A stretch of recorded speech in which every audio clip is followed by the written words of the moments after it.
গাজীপুরের সাংবাদিক আসাদুজ্জামান তুহিনকে কুপিয়ে হত্যার ঘটনায় গভীর উদ্বেগ প্রকাশ করে তীব্র নিন্দা ও প্রতিবাদ জানিয়েছে বাংলাদেশ জামায়াতে ইসলামী।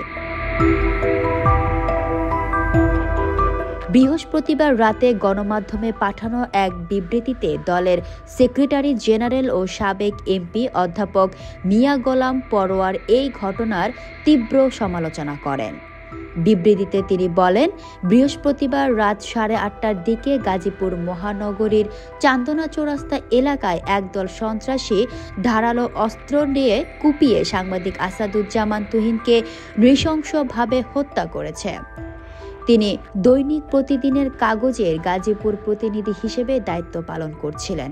তিনি আরও জানান, হত্যাকাণ্ডের কয়েক ঘন্টা আগে তুহিন গাজীপুরে চাঁদাবাজি সংক্রান্ত একটি ফেসবুক লাইভ সম্প্রচার করেছিলেন, আর ওই দিন রাতেই চাঁদাবাজ চক্রটি তাকে নিষ্ঠুরভাবে হত্যা করেছে। এই ঘটনা প্রমাণ করে যে দেশে আইনশৃঙ্খলা পরিস্থিতির ভয়াবহ অবনতি ঘটেছে।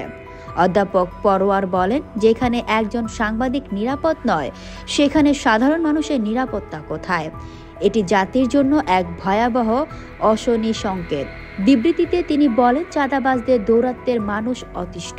তারা ব্যবসা প্রতিষ্ঠানে হামলা চালানোর পাশাপাশি মানুষ হত্যা পর্যন্ত করছে, এমনকি নিজেদের মধ্যেও খুনাখুনি করছে চাঁদার ভাগ বাটোয়ারা নিয়ে। তিনি চাঁদাবাজ ও তাদের পৃষ্ঠপোষকদের বিরুদ্ধে দেশব্যাপী সামাজিক প্রতিরোধ গড়ে তোলার আহ্বান জানান।